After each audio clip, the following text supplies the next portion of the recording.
In nomine Patris et Filii et Spiritus Sancti. Amén. En el nombre del Padre. Espacio para conocer el mundo místico de la Iglesia, su vida, sus libros, su espíritu y humanidad. Con el doctor Jesús Ramón Pasarán Cano, rector de la Universidad Salesiana, y David Romero. En el nombre del Padre. Bienvenidos.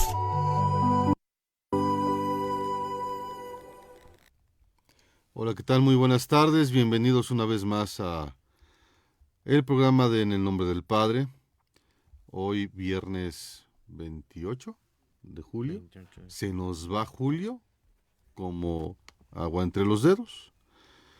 Y les recuerdo que nos visiten también en Facebook por si no ven el programa completo, o podcasts en Spotify y en Amazon Music. Estamos en las dos, con millones de seguidores. Qué bueno. Sí. En espíritu. Claro, claro. Sí, claro. Espíritu. Pues ahí no sean malitos. Si nos ven o si nos escuchan, pues suscríbase a los canales para poder tener una mayor cantidad de certeza en la audiencia en cualquier canal. Un saludo a todos los alumnos que ya están por acabar este cuatrimestre, y un saludo a Javi, que lo extrañamos. Te extrañamos, Javi. A ver si los asuntos de la vida te permiten visitarnos. Bueno, como siempre, el programa En el nombre del Padre tiene que estar acompañado del Padre. Buenas tardes, Padre. Hola, buenas tardes. ¿Cómo se encuentran? Espero que todos bien en donde quiera que estén. Y pues invitándolos a que nos puedan sintonizar en este momento, si es posible. Si no, pues nos puedan ver en las repeticiones o en las diferentes plataformas donde queda el contenido radiofónico, digital y todo esto, ¿no? Para la posteridad. Para que se puedan conectar, ¿no? Es para la posteridad, ya dejamos historia. Sí. Digital, pero ya digital, lo dejamos. ya dejamos, sí. Hay algo ahí, ¿no? Hay algo. Pues muchas gracias por escucharnos y pues ánimo. Y gracias también a todos los grupos de Facebook que nos permiten estar también en sus canales. Cada vez estamos más agradecidos con ellos, porque obviamente son grupos de inspiración cristiana que nos dan la oportunidad de también estar en sus plataformas. Muchas gracias. Y nuestro maestro en periodismo político, sí, el gran maestro Rafael Robledo Cano, servidor y amigo, próximamente unipotenciario de esta transmisión. Estaremos presentes en espíritu y en acción. Bienvenido, Rafita. Ante todo, los imponderables, aquí estaremos. Esperemos así sea, confiemos en Dios. Muchas gracias, saludos a todos los que nos ven y nos oyen y nos siguen en todas las plataformas. Bueno, pues iba a decir otra vez clase. La semana pasada platicamos acerca de educación e iglesia. Iglesia y educación. Y habíamos acordado que íbamos a retomar el tema. ¿En qué parte, Rafita? En la parte, pues habíamos platicado, ¿no? Como tal, la primera relación entre el fenómeno educativo y el fenómeno, o estas sistematización, ¿no? A partir de su encuentro, sobre todo con las religiones, y en específico íbamos a platicar sobre, pues, el papel que jugó en muchas ocasiones la Iglesia Católica como esta institución que durante mucho tiempo aparejó la institucionalidad de la educación con la institución religiosa, ¿no? ¿Tendremos idea de cuál fue la primera congregación que se involucró en la educación? O sea, como una escuela que puso una escuela. No, recordemos que los monjes tienen como una, ¿cómo podríamos decir? Centro cultural. Como una expresión cultural, ¿no? Como un hábitat, digamos, pero eso lo hacen porque lo requieren, o sea, Y es cerrado. no es tan cerrado, más bien es encerrado en el sentido de que ellos tienen su estilo de vida, pero no es cerrado porque a partir de ahí se crea todo un ambiente de vida social, por ejemplo, ¿no? Digamos un ejemplo, la agricultura, todo lo que implicaba el cuidado de ganado, o sea, van haciendo Oficios. una mini industria, digamos, que va a favorecer a las pequeñas comunidades que se van a asentar ciertamente en ciertos lugares donde ellos también tienen esa posibilidad.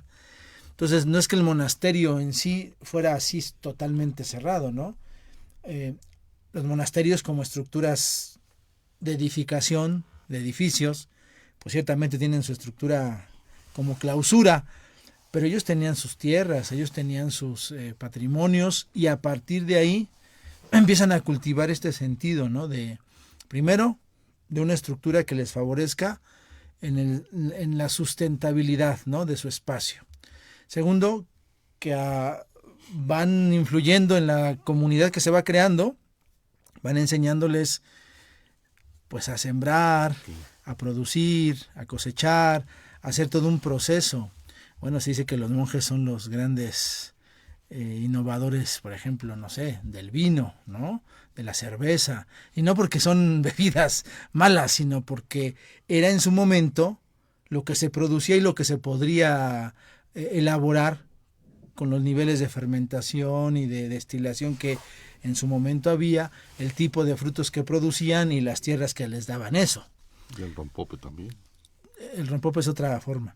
Pero pues, salió de las monjitas. No, porque tenías que cultivar, tendrías que El considerar, huevito, por ejemplo, las grandes lecherita. granjas para producir las gallinas que dieran los huevos, ¿no? Y todo esto. O sea, en un primer momento, recordemos que la vida monástica es varonil, y no quiero menospreciar y decir que no. O sea, se va dando así, después ya también se van dando los procesos de conventos, donde entran también las mujeres, donde se empieza a dar toda esta dinámica de hombres y mujeres haciendo esta experiencia cultural, digamos, ¿no? Y se remite al concepto de cultura básico, es decir, todo aquello que el hombre puede hacer o hace, eso se podría decir a grosso modo, como genéricamente hablando, es cultura. O sea, es un proceso de cultivo del hombre, ¿no? De su desarrollo, de sus capacidades. Entonces, pensaríamos que los monasterios, los monjes, son los primeros que empiezan a dar esta pauta. Y decíamos la vez pasada que también los monjes empiezan a cultivar sus famosas dinámicas copistas de ciertos documentos de la Sagrada Escritura, y eso hace también que empiecen a tener estas formas, ¿no? Por eso ¿cómo se llaman estos? Los escribanos, que se dedicaban a eso, tal cual, a hacer copias de los textos o hacer copias de algunos comentarios, ¿no? Y así, ¿no? Entonces van creando todo este aspecto. Después ya se va pues con la imprenta a dar un auge a la cultura de la lectura y de la escritura, ¿no? Pero en su primer momento era así a mano, ¿no? Y con todo este gariboleo del tipo de letras que se tenía en aquel momento, ¿no? Con toda esta fase artística, incluso para el escriba, ¿no? El que Y escriba. además ilustrados algunos. Al principio eran copistas, no eran o sea, nada más es copia lo que ves. Paulatinamente, pues claro, empieza la lectura, la interpretación, la exégesis de los textos y todo lo que implicaba. Entonces, en un primer momento podemos decir que los monasterios son los lugares donde se va dando esto. Puede ser que los benedictinos son una parte, los cistercienses son otra, o sea, se van dando, ¿no?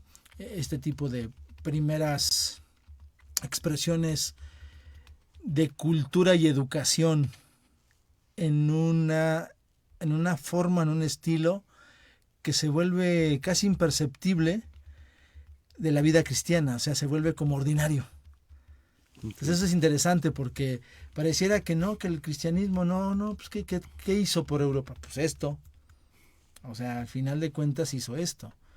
Quizá no se acepta hoy en día porque se piensa que no tendríamos que considerar, quizá sesgar un poco el ámbito cultural, el ámbito educativo, a que en el mundo occidental, de modo particular, pues fue el cristianismo quien impulsó todo esto. Después ya vendrá toda la escisión del cristianismo, toda la segmentación del cristianismo, pero en su primer momento era esto, ¿no? Era esto, y era cómo las comunidades primitivas cristianas fueron evolucionando, ¿verdad? Tratando de vivir quizá una experiencia común de su desarrollo como comunidad en todo, desde lo más básico, es decir, desde el cómo vivir, el cómo desarrollarse, el cómo tener un progreso de vida, ¿no? Y todo pues era el estilo, ¿no? Por eso, en cierta manera, se habla del comunismo por una cierta analogía con esta experiencia del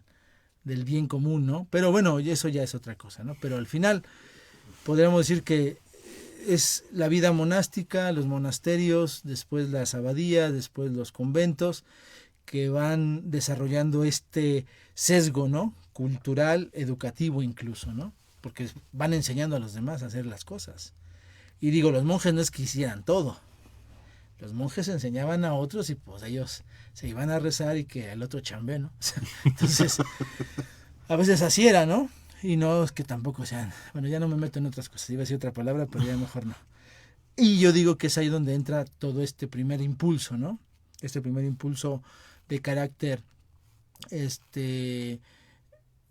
digamos así, de cultura, de ciencia incluso, a pesar de que no se hablaba de un método o de un método científico, pero sí de ciencia porque es conocimiento, porque es modo, porque es tradición, porque es costumbre, porque es hábito, y se van describiendo ciertas maneras, ¿no? Entonces, sí, yo pienso que este es un primer elemento. Ahora, si preguntas qué congregación o qué familia religiosa, pues hay muchas, ¿no? Digo, las que están más impregnadas en el nivel de la cultura de la ciencia, del conocimiento, pues tenemos la orden de los dominicos, ¿no? De Domingo de Guzmán, que fue como el estandarte, ¿no? ¿Por qué? Porque fue en su momento una orden muy apologética, ¿no? Apologética significa de defensa de la fe, de los principios de la fe, y por lo tanto tenían que abrir su panorama científico o de conocimiento a otras ciencias, sino cómo defendían la fe. Claro. Y claro, eso implica ya un aspecto de interdisciplinariedad, pues, ¿no? Poco a poco.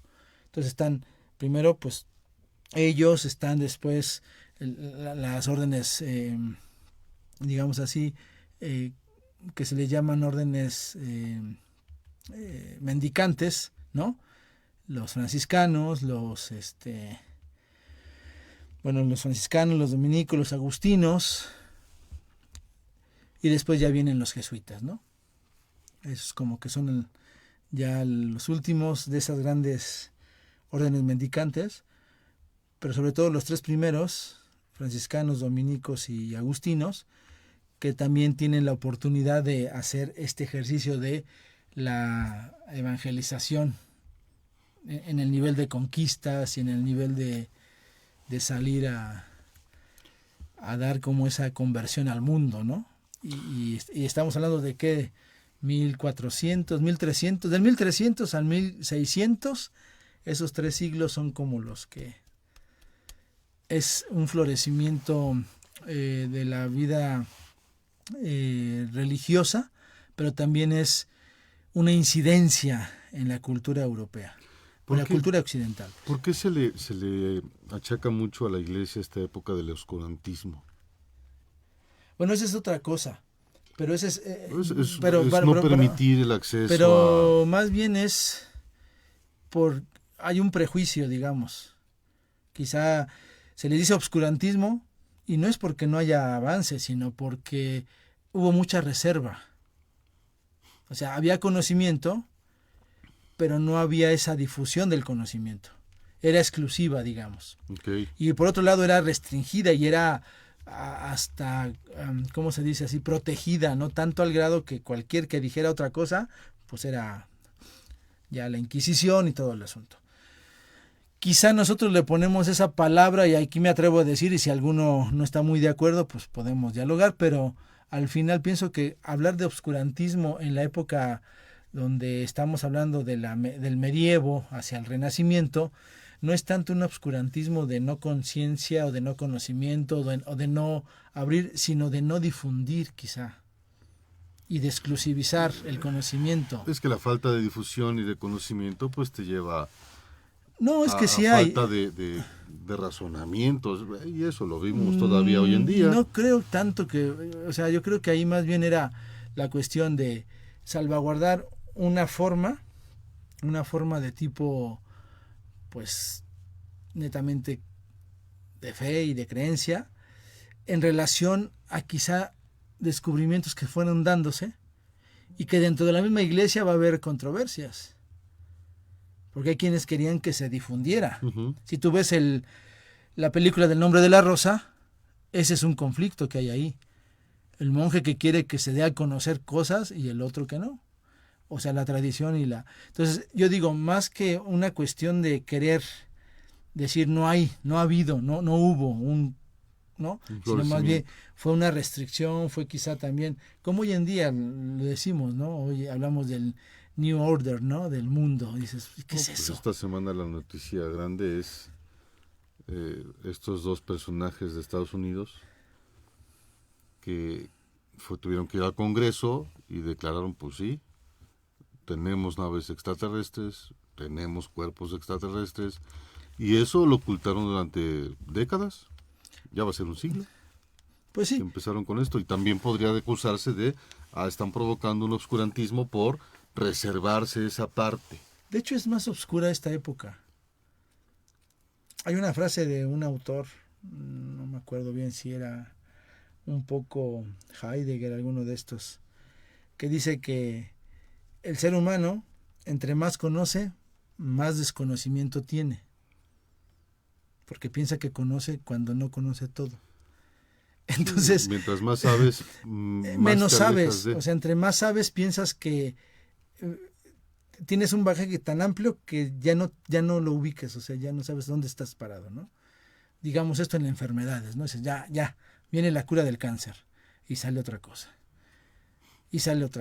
Y el conocimiento es cada vez más, digamos así, pequeñito, ¿no? O sea, se vuelve más peculiar, más, ¿no? Y luego las especialísticas es peor aún, porque yo nada más a esto, Sí, ya hay médicos para el metatarso. Nada Yo más. soy especialista en metatarso. Y no me preguntas Además, demás. no sé. Sí, eso podría ser también una forma de obscurantismo, porque al final también se ocultan cosas o se reservan, y no quiere decir que no haya avance, puede haber avance.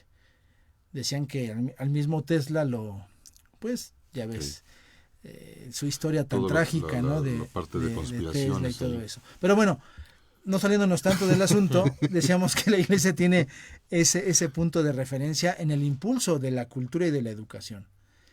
Posteriormente me parece que ya cuando se instaura netamente como una fuerza tanto en el nivel de religión o en el nivel de la moral, en el nivel de la política, ahí se da una pauta mucho más, que impulsa más el protagonismo de la iglesia dentro de estas estructuras ya un poquito más fuertes. Pongamos un ejemplo, ¿no? Ya si quieres hablar de las grandes universidades que se empiezan a establecer en el siglo XI, siglo XII, siglo XIII, ¿no?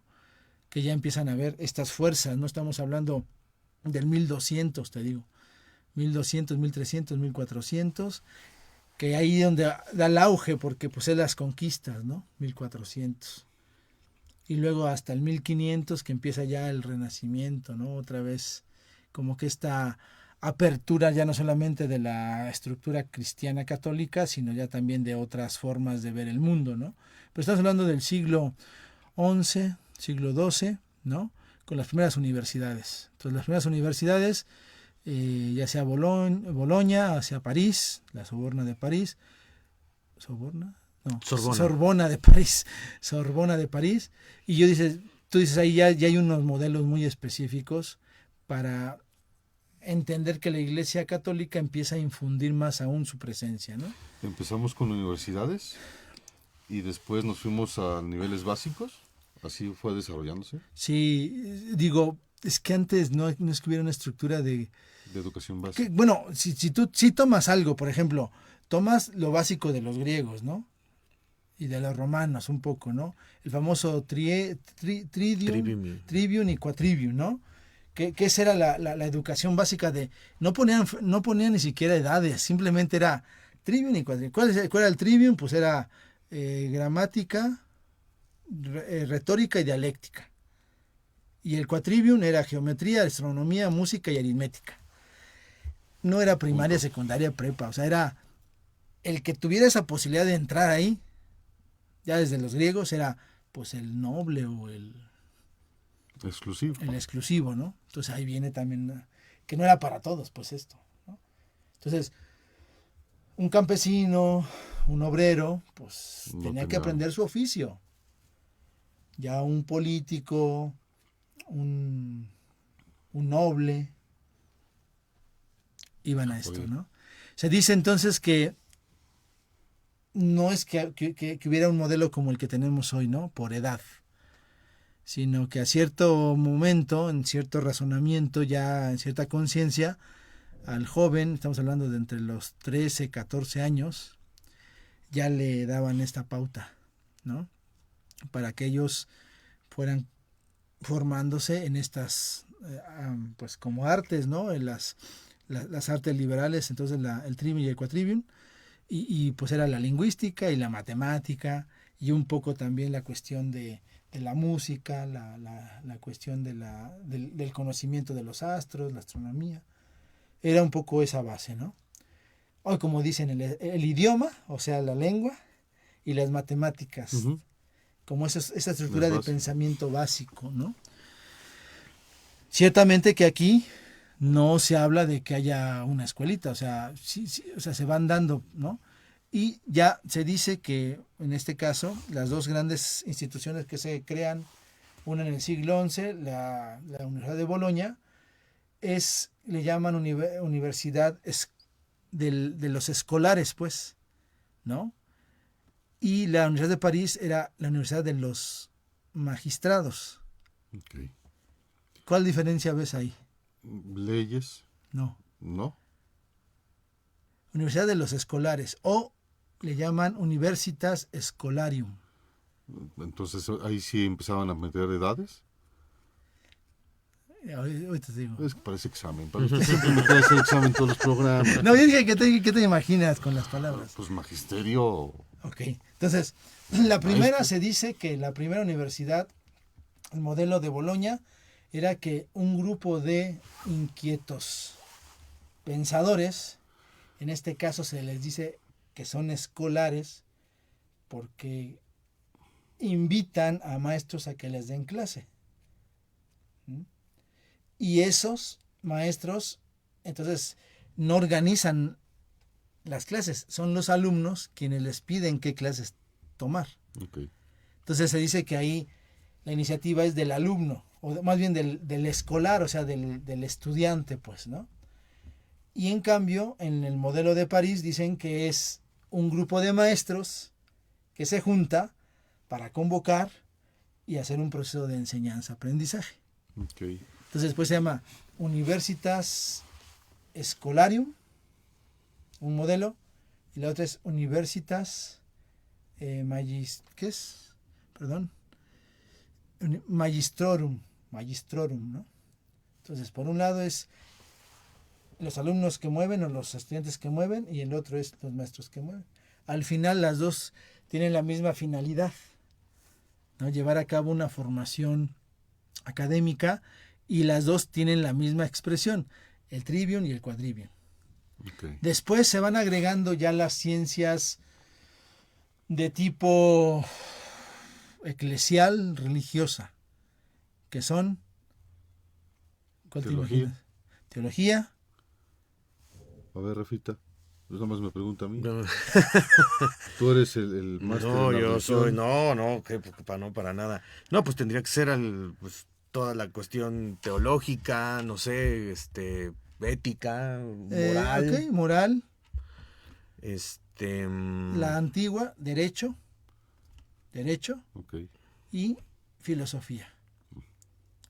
Entonces comúnmente se enseñaban esas áreas también. Teología, que dentro de la teología hablaban de teología moral, ¿no? Ujú. Derecho, pero el derecho en un diálogo entre el derecho clásico romano con el derecho canónico y la filosofía. En este caso la filosofía tenía una situación porque en aquellos años empezaba ya a hablarse de dos modelos de filosofía que se enseñaban: la filosofía agustiniana o platónica y la filosofía tomista, ¿no? O aristotélico-tomista. Ok. Que ya después la que predomina al final es la aristotélico-tomista, que es la que toma la Iglesia como su fundamento también teórico para justificar algunos elementos racionales de la fe. Eso sí te lo Eso está sabías, bueno. ¿no? Bueno. Eso está bueno. Pero entonces enseñaban eso. O sea, al principio era nada más eso. No había como hoy tanto segmento de áreas, ¿no? Y de los ámbitos de conocimiento. Esas partes se quedaban en el oficio. Y- O sea, el arquitecto no era arquitecto, No, se quedaban en el oficio. aprendía con Era el el oficio, maestro. el maestro con su aprendiz. Hay dos novelas bastante interesantes sobre eso de la arquitectura, ¿no? Una es Los Pilares de la Tierra Pilares de la tierra. y la otra es la de la Catedral del Mar. Es un De español. Ildefonso Falcones. Balcones, ajá.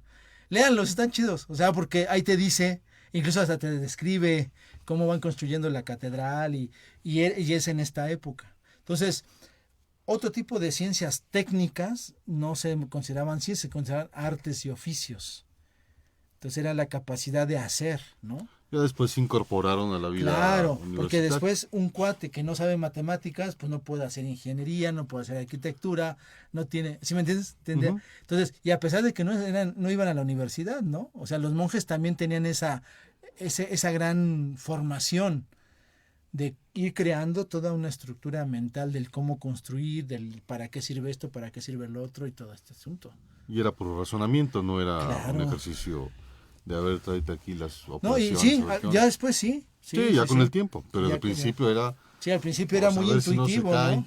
Era muy intuitivo, decir, es más fácil poner esto que poner, no sé, un recto, ¿no? Como dicen hoy que las famosas, los caminos que antes eran de piedra al principio, después se volvieron, como adocretos, ¿no? O adoquines que le llamamos nosotros Ajá. así en el vulgar del mexicano, ¿no? Porque son adocretos las cositas esas, que tienen una forma Hexagonales. principal, ¿no? Ujú. Y ahora ya no, ahora las hacen todas rectas, por eso se Se hunden. pandean.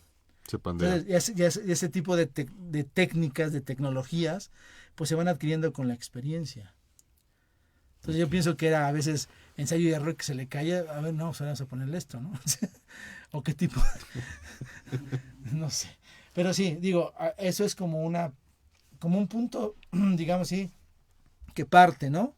Este ejercicio intelectual, racional, donde los monjes, los religiosos, en este caso las órdenes mendicantes, todos ellos tienen una gran influencia en los procesos de la formación universitaria y de que en ese sentido, pues en un primer momento no había una educación así como la tenemos hoy, con una básica, elemental, Sí, a con veces una media, con una, ¿no? Sino ya al final siempre era un ámbito universitario que se va creando, ya sea por la necesidad de los que quieren estudiar, lo que decíamos Universitas Scholarum, o los que quieren enseñar, Universitas Magisterium, ¿no? Que ahora el modelo pues es este. que de alguna manera estamos intentando regresar también al libre, ¿no? Esto de Pues al de protagonismo del estudiante. del estudiante, el hecho de intentar voltear el salón, pues es intentar darle el protagonismo completo al alumno. Esto de poner al alumno al centro Claro. no es cuánto avanza, es cuánto él puede avanzar. O sea, no le pidas llegar hasta allá, Sí, que llegue lo más que pueda con sus capacidades y valora el esfuerzo, ¿no? Y ahí es donde a veces uno dice, híjole. Pero sí, bueno, son sistemas. Son modos, ¿no? Pero eso sería un poco, digamos, como un punto Ujú. como de partida, ¿no? Porque después va, y donde yo he querido también como incidir es que después ya como estructura la iglesia, sí tiene una intervención ya en las cuestiones educativas. Entonces ya hasta el Concilio Vaticano II, que podríamos decir que es el que más está vigente Ujú. hoy en día, ¿Por qué? Pues porque es el único que se ha hecho después de el 1960. Ya no ha habido otro concilio vaticano o el de la ciudad donde sea, no ha habido otro. Entonces, ese es el que rige ahorita estos principios. Y en ese concilio Vaticano II sí hay una reflexión también de la presencia de la Iglesia en la educación. El Papa Francisco, los últimos años, escribe Laudato Si, esa encíclica, si no mal recuerdo, una encíclica que postula una cuestión de una conversión, de una actitud de el saber cuidar, el saber conocer, el ubicar nuestro mundo, nuestra tierra, nuestras relaciones, etcétera, etcétera, porque después escribe la otra, inmediatamente, una como para lo que es lo que te rodea, y la otra es para el cómo estás en lo que te rodea, es decir, ¿cómo se llama esa? La de la familia, ay, se me fue. Se me fue la otra. Ya ves, Javi. Sí, Javi, la nos otra haces falta. Ahorita la última, que habla solamente cómo es la relación entre personas. Y es ahí también donde se habla del Pacto Educativo Mundial, Okay. ¿no? El Pacto Global. Sí, el Pacto Educativo Global. Y eso es lo que dice en los últimos años el Papa Francisco, Son ya. como las líneas que pone el Papa para motivaciones sobre todo, Okay. motivaciones, lo que la Iglesia trata de ofrecer, de promover. Sobre Es todo algo en la como lo que promoción. hace el lector mayor con nosotros al principio de año. Ajá, alguna especie de... No, este sí es un encuentro, es un ¿cómo se puede decir? Como una propuesta de acción. Ujú. El rector mayor lo que hace es un tipo eslogan que le llama la estrena o el aguinaldo, Ajá. que es de un eslogan surge una reflexión del qué quisiéramos vivir en este año, ¿no? Y se llama ¿qué? El sueño. Un sueño. Ay, híjole. Javier. Bueno, ahorita aquí que nos ayude. La ¿Cómo se encíclica llama? es Fratelli Tutti. Ese Fratelli Tutti. Entonces son dos encíclicas que te van a marcar en el ámbito de lo que es el mundo como externo y de lo que es el ser humano en su vida común. Okay. Y es ahí donde también habla de la educación. Pero ya lo hace el Papa Francisco como fruto del Concilio Vaticano II, por ejemplo, ¿no? ¿Es una reflexión personal o es No. retomarla? Es eclesial, es una reflexión que hace con sus consejeros, Ok. y a partir de ahí retoma y lo envía como a la Organización de Naciones Unidas para que, sobre todo con la pandemia que surge y todo esto, como para darle impulso a la importancia de la educación, ¿no? Algo que yo remarcar un poco es la Iglesia, a final de cuentas, a partir de la historia que se va dando, no solamente en la creación de universidades, porque las universidades ya tienen sus particularidades y hay grandes protagonistas de las universidades, Santo Tomás de Aquino, por ejemplo, allí en París, ¿no? Abelardo, todos estos autores que son como figuras muy icónicas, Dante Alighieri, Petrarca y todos estos, ¿no? Pero lo que quiero acentuar es que la universidad empieza a tener una forma ya más, ¿cómo te puedo decir? Como especialística de investigación y todo, y poco a poco se van creando ya las grandes escuelas, ¿no? Los grandes coles o college, ¿no? Que les llaman ellos. Entonces surgen sobre todo en la parte de Inglaterra, ¿no? Con la universidad, si no mal recuerdo, la primera creo que fue la de Cambridge sí, Oxford. Oxford o Cambridge. Cualquiera de las dos van teniendo ya también esta derivación, porque ellos ya tienen ese modelo que va a ser más segmentado, Especializado. especializado. Entonces ya ponen la escuela de, ¿no? Y de ahí surgen los institutos. Y de ahí surgen ya como yendo hacia abajo, ¿no? O sea, como ya tomando a la persona ya con menor edad, pues, ¿no? Y así Entonces se ve la necesidad de, espérame, está llegando con algunas cosas que no. No, y Vamos también a empezar a porque preparar para abajo. cómo empieza a cultivar a una persona desde pequeño. Sí, claro. Entonces se van creando ya también O estas sea, empezaban ya a una edad de y ahí ya, 14. bueno, tendremos que entrar a la historia de la pedagogía y todo ese rollo, pero digo, No ese tema. no es el tema, pero ya el otro día también Rafa comentaba algo del cómo la historia de la pedagogía también te va dando pautas para esto, ¿no? Pero surge también del mundo griego, ¿no? O sea, digo, desde allá, Pues, de todo lo que es este aspecto del cuidado de de las artes, las famosas olimpiadas, todo lo que es el cuerpo, ¿no? El cuidado del cuerpo, el mantener esta forma y todo este tipo de cosas, ¿no? Entonces, no sé si, digo, aquí Rafa que nos complementa alguna idea, pero Porque he me estado muy parece... callado, Rafita. No, pues estábamos escuchando acá el gran, efectivamente un gran resumen, ¿no? Creo que, o sea, sí, lo que comenta aquí el padre es bien importante de entender que finalmente la iglesia retoma, pues, como heredera en el mundo occidental, en la Europa occidental, retoma la herencia de la cultura griega, de la cultura romana, ¿no? Entonces, hay que entender, por ejemplo, que la estructura de la iglesia como organización, pues retoma mucho de la estructura romana, pues, ¿no? Entonces, por ejemplo, todas estas zonas que tenían los romanos para educar a sus ciudadanos, ¿no? A estos que formaban parte de la cívita de la ciudad romana, pues de alguna manera cuando cae el imperio romano, ¿no? De alguna manera pues la iglesia, que era la otra institución que estaba muy de la mano, retoma esta misma organización, ¿no? Por ejemplo, en el 800, cerca del 800 después de Cristo, por ejemplo, Carlomagno, ¿no? Emperador del imperio romano germánico, pues retoma, él se da cuenta y dice, no, pues es que hay que organizar esto, porque si no, no se va a poder, y para organizarlo necesitamos educación. Y entonces lo que él hace es, pues efectivamente le pide a la mayor estructura que existía en ese momento, que era la Iglesia Católica, oigan, pues échenme la mano, ¿no? Para tratar de que la gente sepa lo que tiene que saber, pues al menos para poner orden aquí, ¿no? Pues era el imperio más grande de Europa, ¿no? Cómo organizarlo, todo lo que se necesitaba. Entonces, por ejemplo, estaba yo leyendo, ¿no? Una de las cosas que pedía Carlomagno, decía, recomendaba a los obispos atraer a los niños no solo de condición servil, sino a hijos de hombres libres, para organizar en las iglesias, en las catedrales, en los monasterios, escuelas para enseñar a leer, a cantar, a contar, a leer, ¿no? Estos saberes de la gramática, la astronomía,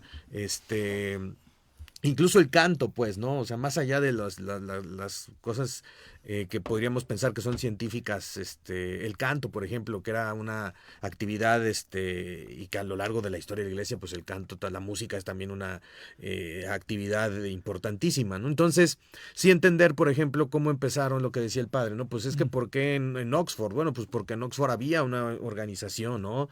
Que estaba muy aparejada a las escuelas que estaban derivadas de las catedrales, ¿no? En Bolonia, en París, en Leipzig, en Lyon, incluso en el mismo Salamanca, ¿no? Estas ciudades o centros educativos que empezaron a consolidarse debido a que ahí había una estructura, había una catedral, había una diócesis, había cierto orden, y a partir de ahí empezaron ya a organizar estos grandes centros de saber, ¿no? Y ya después vino pues la propia evolución, que es lo que decía el padre ahorita, ¿no? O sea, surgen dentro de este contexto, pero pues hay que recordar que pues de ahí todavía, si estamos hablando del 800, 900, pues todavía al menos a la Reforma pasaron 500, 600 años, ¿no?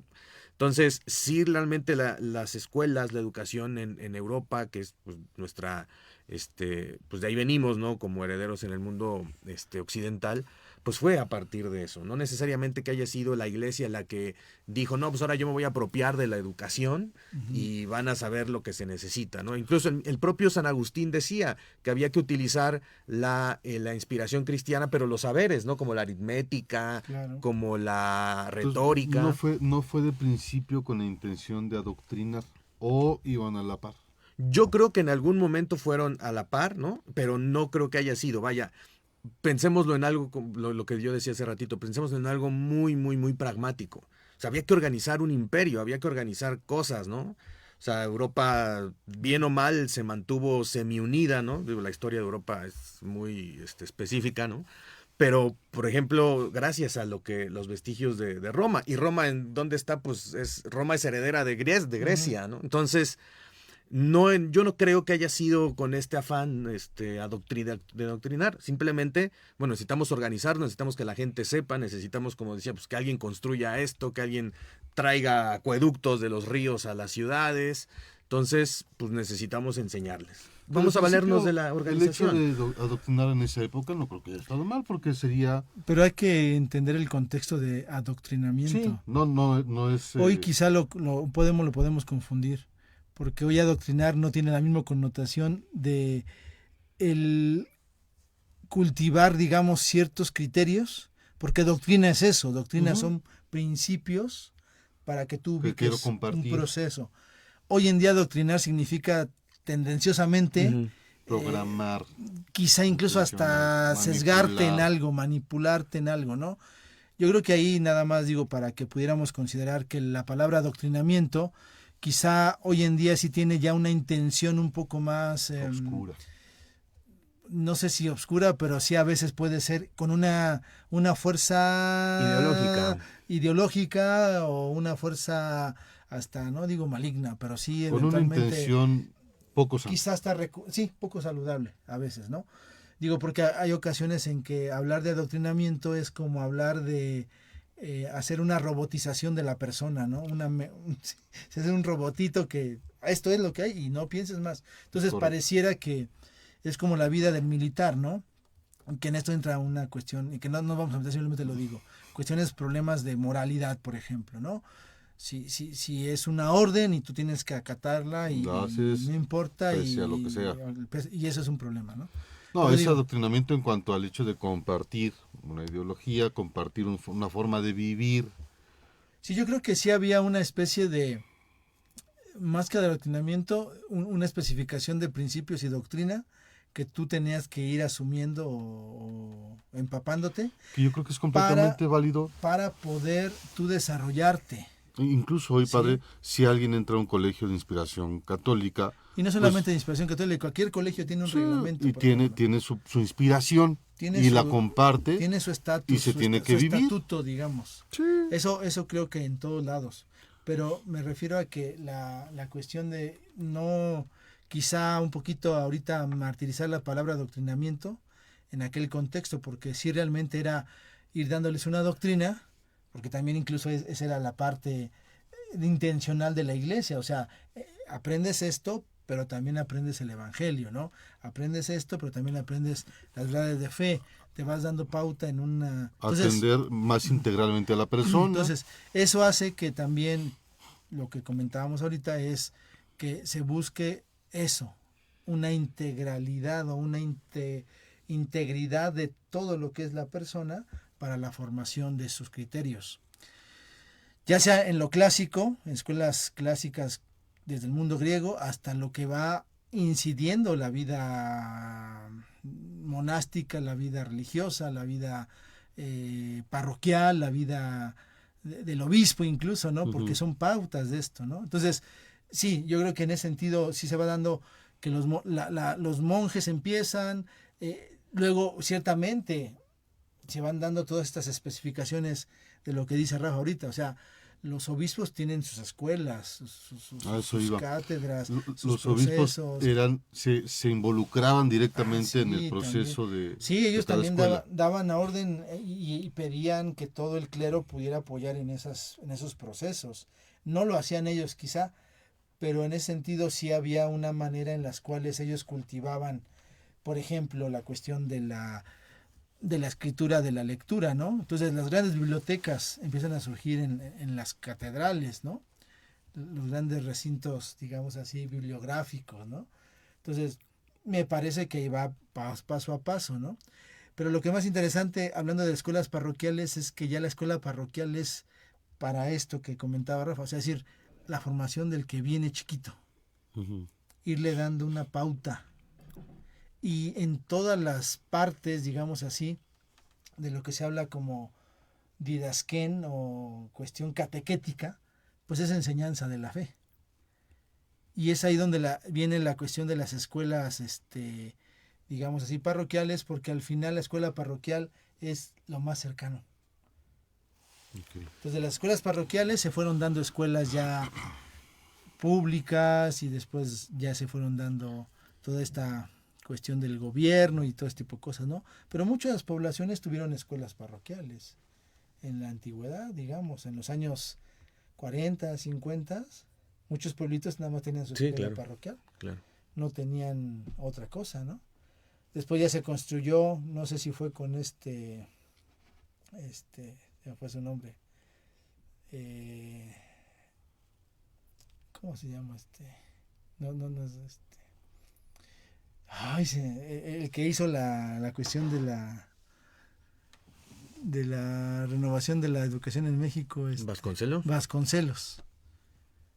Con Vasconcelos ya se estructura todo lo que es el órgano educativo, la SEP y Ujú. la universidad y todo, ¿no?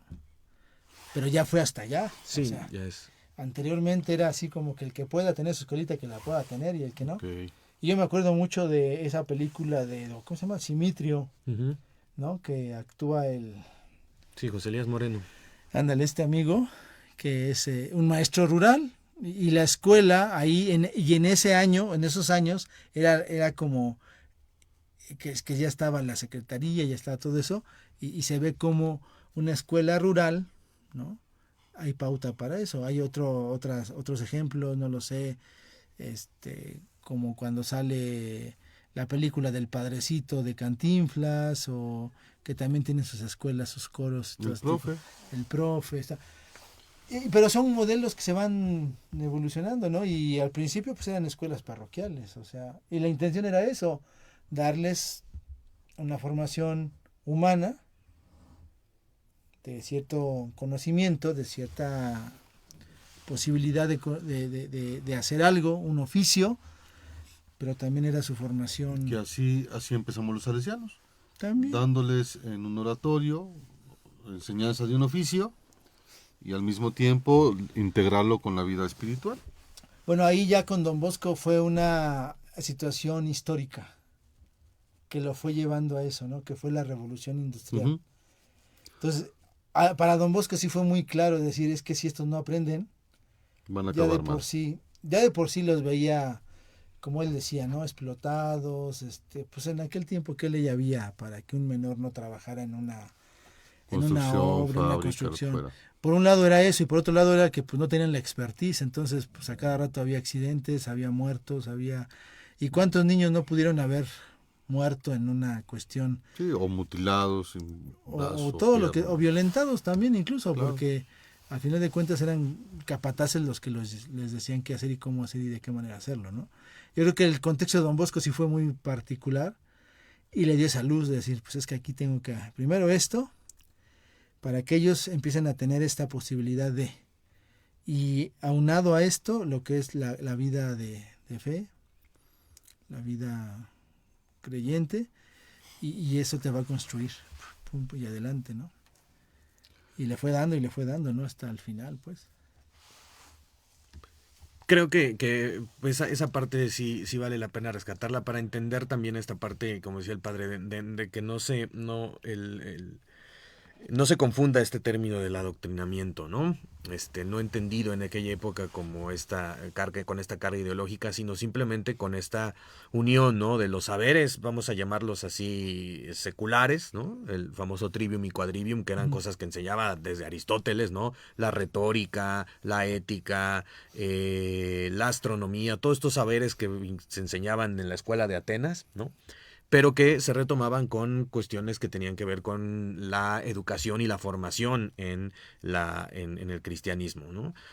Cuando, por ejemplo, platicábamos de los apóstoles Pedro y Pablo, ¿no? O sea, pues es algo similar, ¿no? Es aprovechar toda esa estructura que había. O sea, San Pablo no fue a predicar a ciudades en donde no existía nada, ¿no? Pues tenía que ir a donde ya había habido algo, donde había gente, Sí. ¿no?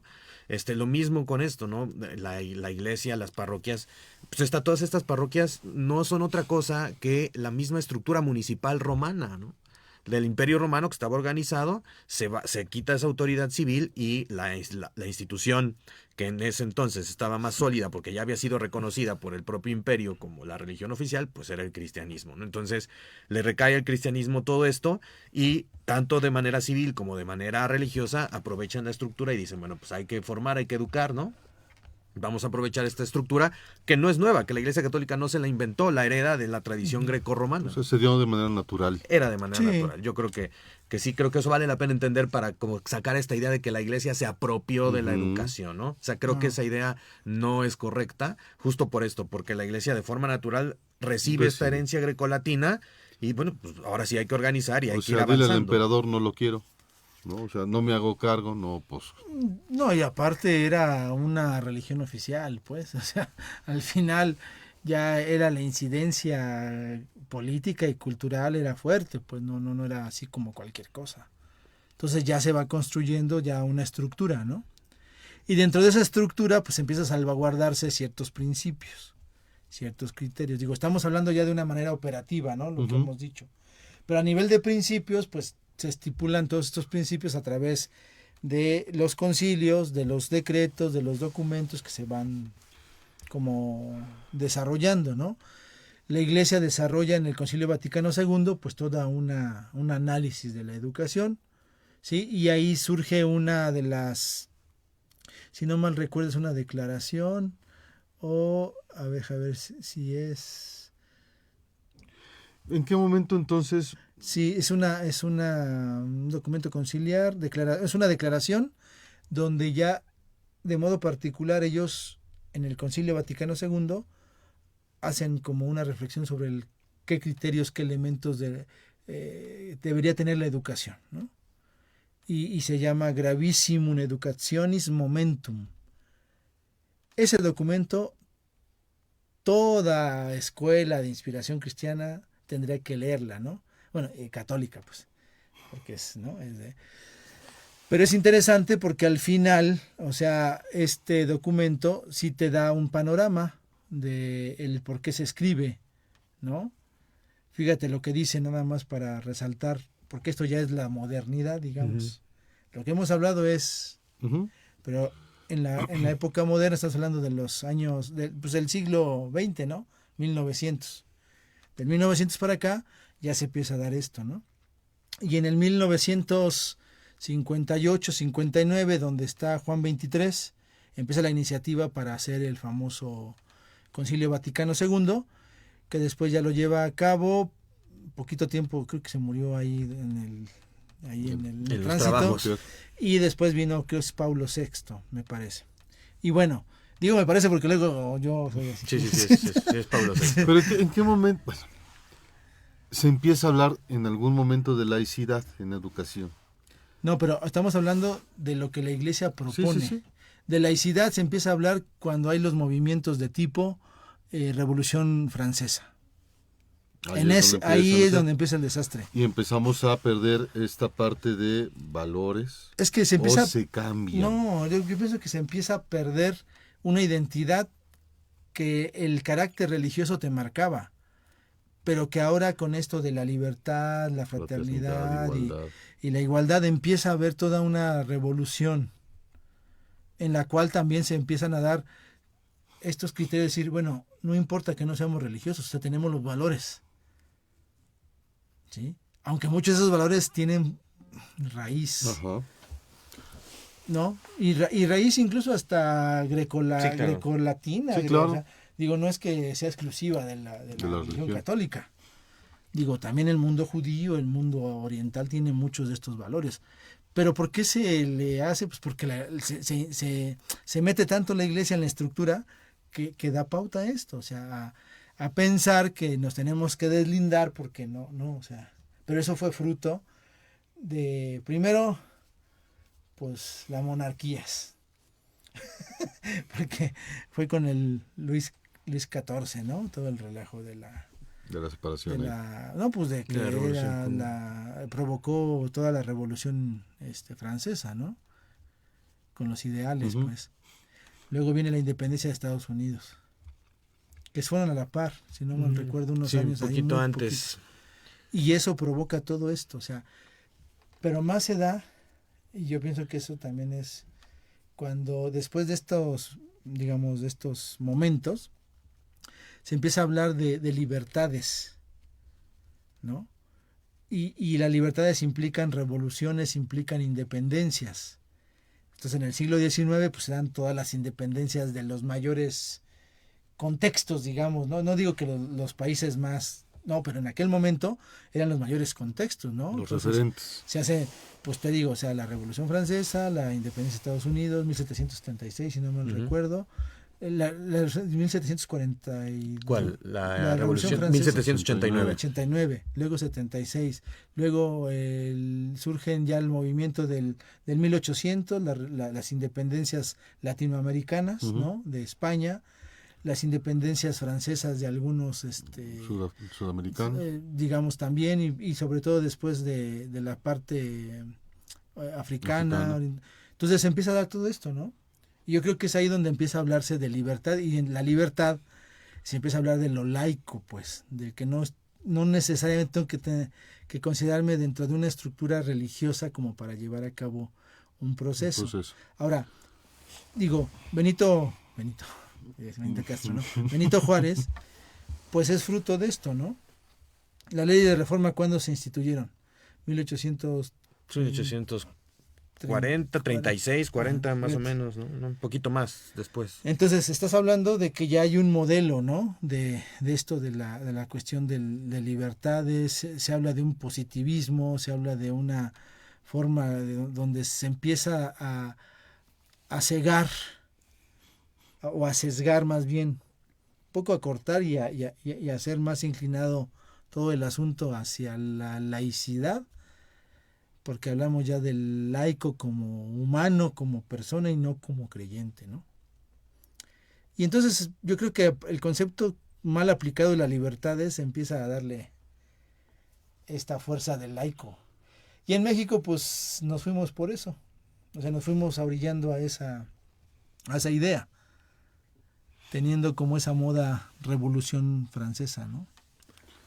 Yo creo que mal llevada, ¿no? Pero sí, o sea, digo, pues es un problema, pero en ese momento era lo que consideraban lo más, digamos, como moderno, actual, o no lo sé, pues. Pero también tienes un vecino incómodo, ¿no?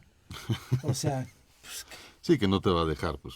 Ahora, digo, se decía que antes una de las famosas, ¿cómo le llaman esto? Estrategias, ¿no? Digamos así, era que entre más dividieras la cuestión religiosa, más podrías tomar un dominio de una nación como la nuestra, ¿no? Pues, tanto al grado que pues se dice que todo el movimiento sectario fue muy infundido de parte de Estados Unidos para con nosotros. Sí, al que menos le conviene tener un país grande es Estados Unidos al lado. Sí, pues. O sea, ¿para qué quiero un vecino grande? Pues el grande que soy yo. Sí, claro. Pero digo, son como, yo entiendo que eso es como la causa, pues, estas ideas, ¿no? Pero digo, quizá nosotros lo hemos aplicado mal, ¿no? En todo caso. También, digo, constitucionalmente, pues no hemos sido del todo rectos en eso, pues. ¿La laicidad de alguna manera le hace daño a la educación? No le hace daño, pero yo pienso que al final no puedes hablar solamente de una educación laica. No puedes hablar solamente de eso. Tiene que ser todas las dimensiones de lo espiritual, la fe, la creencia, la religión, también deben entrar.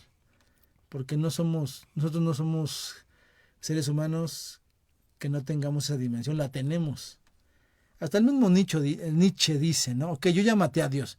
Pues tú crees haberlo matado, o sea, crees que tú eres el que puedes matar a Dios. Entonces estás creyendo en ti, tienes una fe en ti. Esa famosa expresión del Superman, ¿no? Del superhombre, dices, pues esa es una forma nietzscheana, ¿no? Pero eso trajo tanto el problema que pues Hitler se la agarró y dijo, pues yo soy el superhombre, la raza aria, la raza pura, y vamos a darle en la torre a aquellos judíos que dicen que son el pueblo elegido, el pueblo de Dios. Pues les dio en la torre, ¿no? Pero es una idea de la fe, o sea, es una idea de la fe en el hombre, pues. Un antropocentrismo fideístico, digámoslo, así lo llamo yo, pues. Si alguien quiere llamarlo de otra forma, pues llamarlo de otra forma. No sé si existe el concepto, pero es la idea. Patente la madre. No, pero es la idea, digo, porque si yo creo en el hombre, pues creo en el hombre, ¿no? Entonces, mi dimensión religiosa, mi dimensión de relación con algo más, es en ese superhombre. Y Hitler lo entendió muy claramente así, ¿no? La raza aria. Bueno, he visto dos, tres películas. Hay una ahorita muy interesante que es, ¿cómo se llama? Ay, se me fue.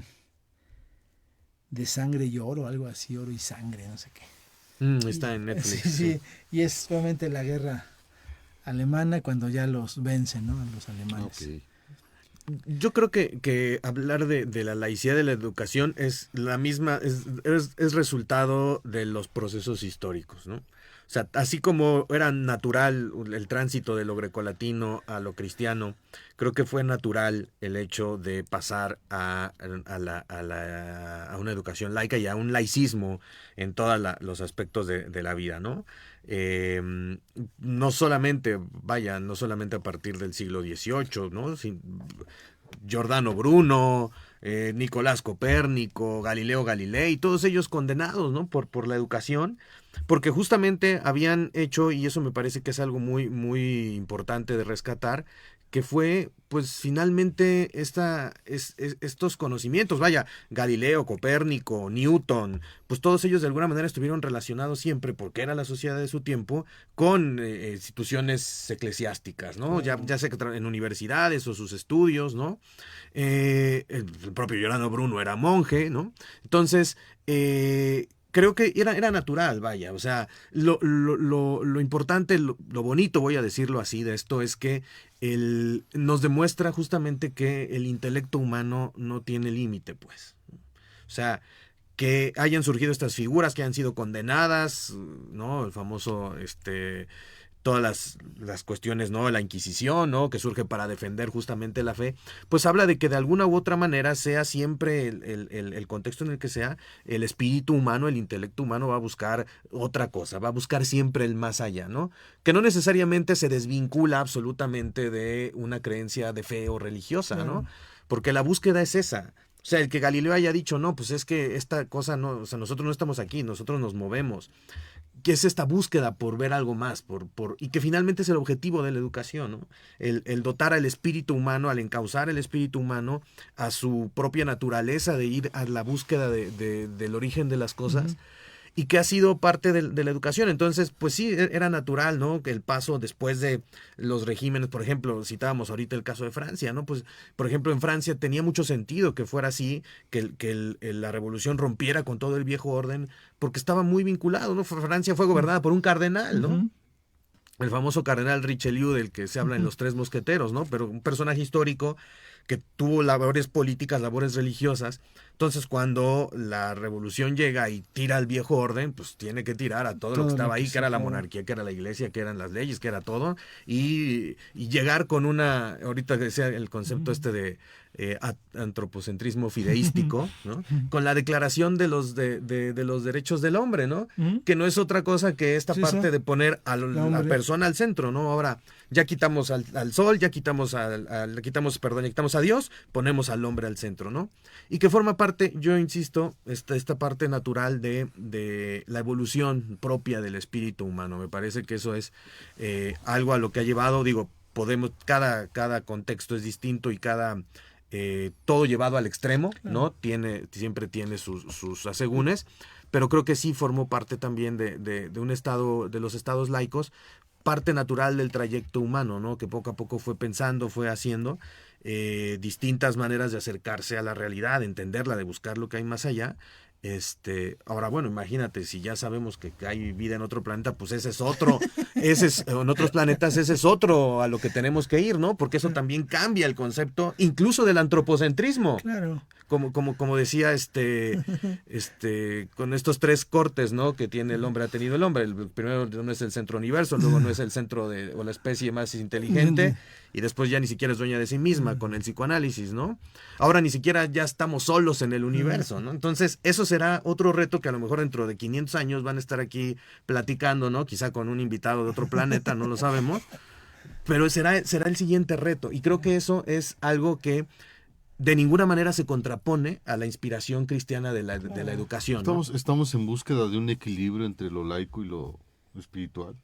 Yo creo que pueden convivir, ¿no? Yo digo que al final de cuentas nunca se han desligado, pues. Nunca se han desligado. Yo digo, hay culturas que nunca se desligan. Tú vas al mundo musulmán, lo que impera es hasta el nivel de leyes, es la religión, es la cuestión de Mahoma y de sus principios, ¿no? Tú vas al mundo judío, lo que impera es la ley de la fe en el Dios Yahvé. Todo esto. Entonces, depende mucho de las... Creo que nosotros hablamos de nuestra experiencia, pues. Porque ni siquiera en Sudamérica, por ejemplo, aún a veces que han sido más revolucionarios, ahí nos ha quitado la cuestión de la importancia de la iglesia en Sudamérica. Todavía juran, los presidentes todavía Sí, juran ante todavía un crucifijo. juran, claro. Aquí, te digo, nosotros nos hemos marcado con una cierta rareza, porque yo digo, o sea, hemos sido muy copistas, no es que esté mal, pero no lo hemos hecho bien. O sea, Estados Unidos te jura sobre la Biblia. No hay nada de malo, pero aquí el querer tener esa como Sus billetes protagonismo tienen la así imagen extraño, raro, ha sido como muy confuso, porque al final el mexicano siempre cree en algo, ¿no? Y si no se le dice mexicano, pues le dice guadalupano. Y aunque no seas de la misma religión, haces fiesta el 12 de diciembre, no pasa nada. Y no hay labores. Y no hay labores, y aunque diga que no está oficial el calendario, pues ahí se van, o Sí, se no, pues festejan, y la Navidad igual, y dices, o sea, no se trata de como que la cuestión religiosa entre como a fuerza, sino simplemente es un estatus de nuestra misma como idiosincrasia o esencia mexicana, por ejemplo, ¿no? Yo creo que hablamos de lo que vivimos aquí, pero este contexto no es igual, ¿eh? Realmente yo lo veo, digamos, eso que se dice que si es mucha lucha de la laicidad, a veces se quiere aparentar cosas, ¿no? Digo, en Europa, a mí ya no me tocó tanto, pero cuando yo estuve ahí, en los 4 años que estuve, empezaron a tener un conflicto, porque en las escuelas europeas, o al menos en las universidades, todas las escuelas tienen una referencia cristiana, tenían un crucifijo en el salón, por ejemplo. Y empezó la problemática, al menos en Italia, decir, pues quitemos los crucifijos del salón, y así como, ¿y por qué los vas a quitar? ¿Cuál es el problema? Digo, pues que esta es una identidad, pero es que hay musulmanes, ¿y qué tiene? O sea, ellos pueden respetar lo que hay en tu cultura, ¿no? Entonces, ese es un problema que luego se fue creando debido a este concepto de laicidad, pues, o de cierto rechazo a una concepción, si quieres llamarle oscura, o si quieres llamarle retrógrada, o si quieres llamarle... Porque esa es una concepción que mucha gente tiene de la iglesia cuando no es eso, pues. Pero por los modelos y por las maneras se politiza a veces, hay una forma política de decir es que son de derechos, que son de... No, se trata de una forma que tú vives, punto. Y hay quien lo vive de manera hasta, digamos así, oculta, ¿no? Si los políticos se dicen que no son de ninguna profesión, al final lo que tú profesas no pasa nada. Pero el problema es la Constitución, las formas que se fueron dando a veces muy sesgadas, pues.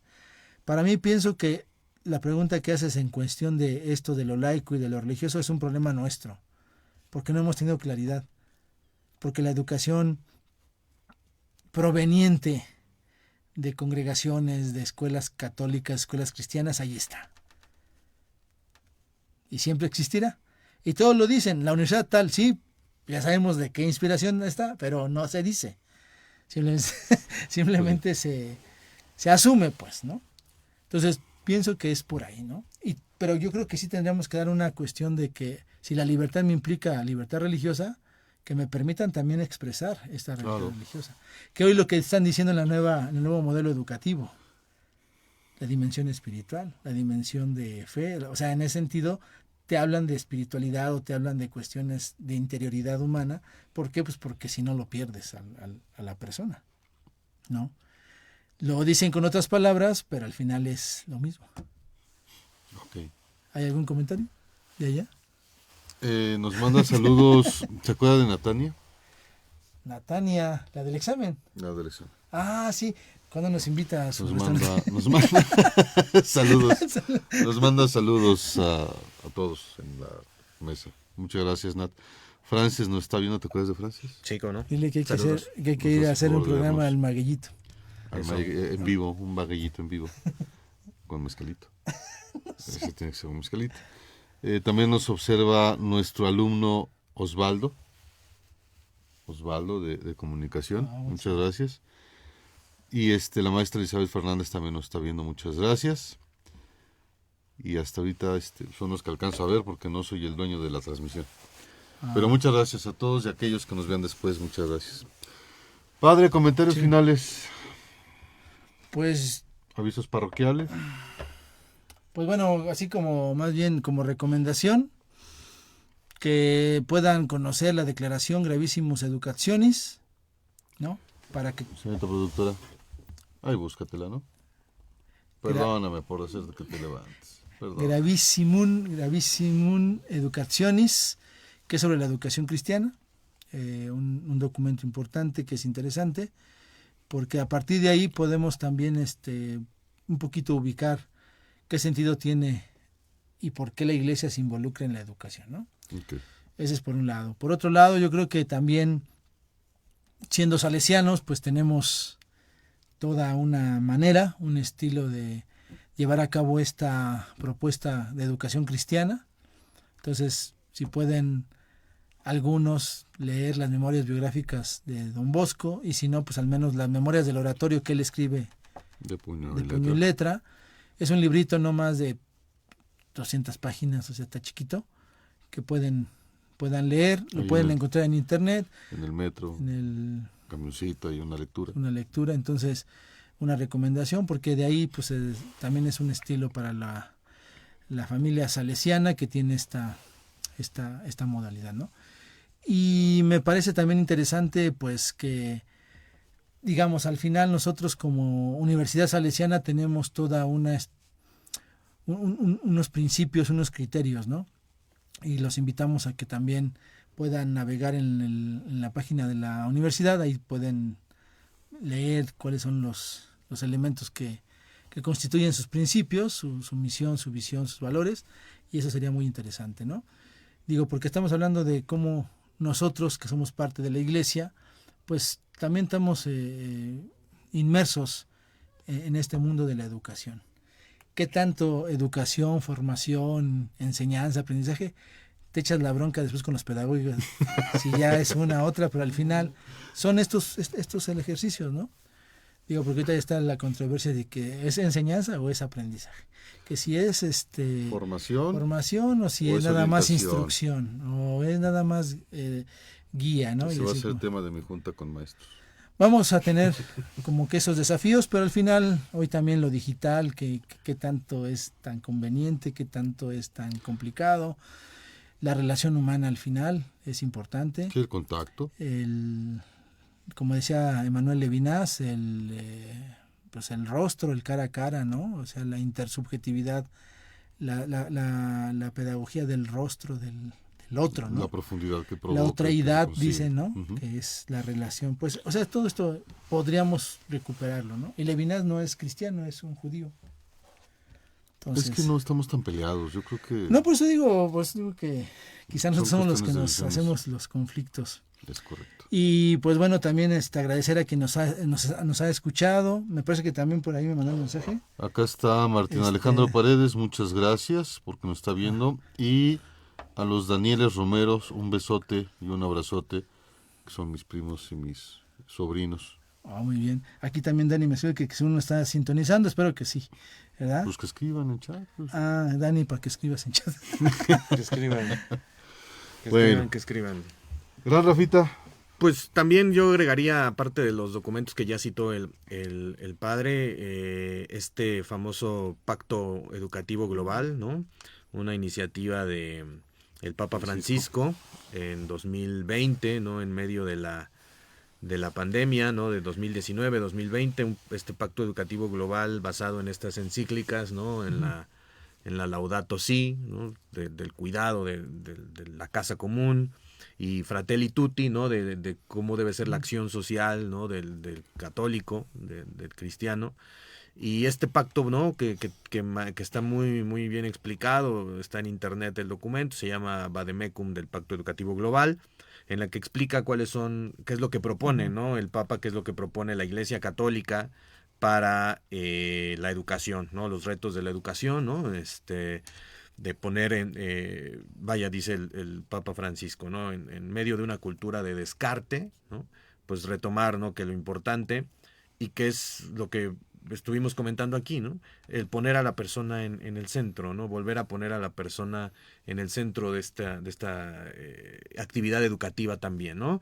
Entonces, pues ese documento también me parece, creo que importante que pudiéramos verlo porque es pues lo más actual, ¿no? ¿Qué tiene o qué piensa, cómo se inspira la Iglesia Católica para afrontar los retos de la educación? Están en este pacto educativo global que lanzó el Papa Francisco apenas hace 3 años, ¿no? Entonces puede ser una buena opción y pues cualquier cosa y temas que aquí nos los proponen y aquí veremos cómo le damos salida.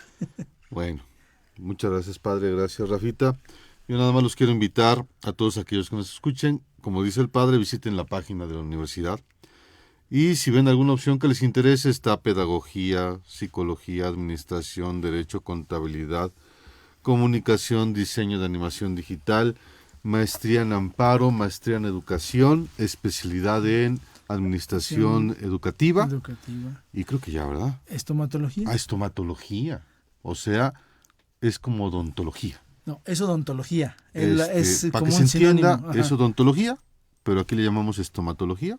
Pero es la misma raíz. Pero es odontología. Si tienen alguna situación con los dientes, eso Aquí es. aquí está. Véngase para acá.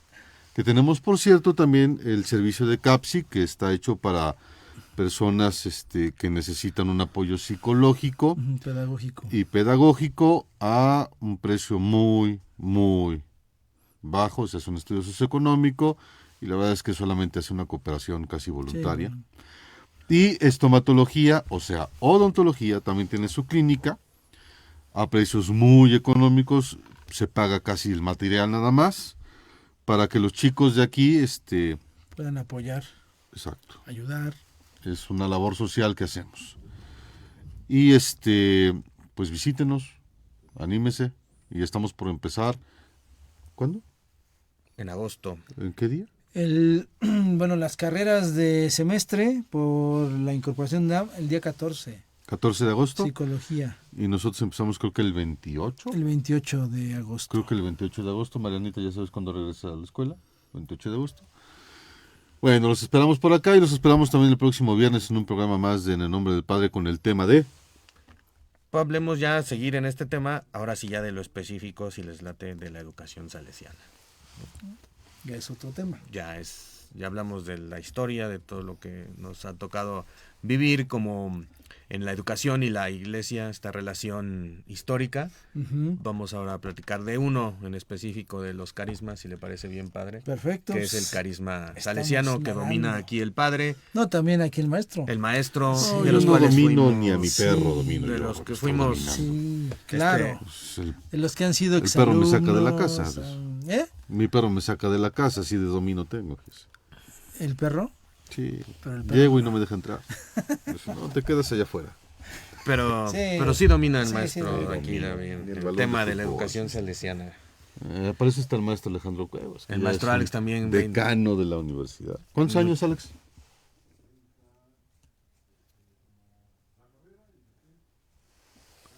Más de 30 años. Más de 30 34. años. Más de 30 años. Felicidades, Alex. Pues la aquí perseverancia. hay casi más de medio siglo aquí de experiencia salesiana, padre. Sí, a ver. ¿Tú cuántos? Uy, no sé. Ya tengo un rato. No pero- tantos como Cuevas, pero No, pero él como docente. como docente ya tiene 30. Yo tendré como docente aquí en la universidad, en mis 2 etapas, que serían unos 11, 12. Soy más, ¿verdad? Sí, empecé en el 99. Mm. No, pues ya tengo un rato. Ya estamos viejos, padre. Bueno, estamos llenos de experiencia. Bueno, ya. Si hay mensajes, perdónenme, pero ya se me acabó la pila. Ya no los pude ver. Un abrazo a todos. Nos vemos el próximo viernes con específicamente educación salesiana. Perfecto. Y de este viernes que viene en 8, yo pongo el tema. Ah, bueno, tú lo pones. Ya. Me toca, ¿no? Adelante. Muchas gracias, Marianita, por la ayuda en producción, tan rápida y expedita como siempre. Muchas gracias, maestro Alejandro Cuevas, por cuidar a Marianita, que no se nos quede en el celular. Uy, caray. Bueno, muchas gracias. Nos vemos el Gracias. próximo viernes. Esto fue En el Nombre del Padre. Espacio para conocer el mundo místico de la Iglesia, su vida, sus libros, su espíritu y humanidad. Con el doctor Jesús Ramón Pasarán Cano, rector de la Universidad Salesiana, y David Romero. En el Nombre del Padre.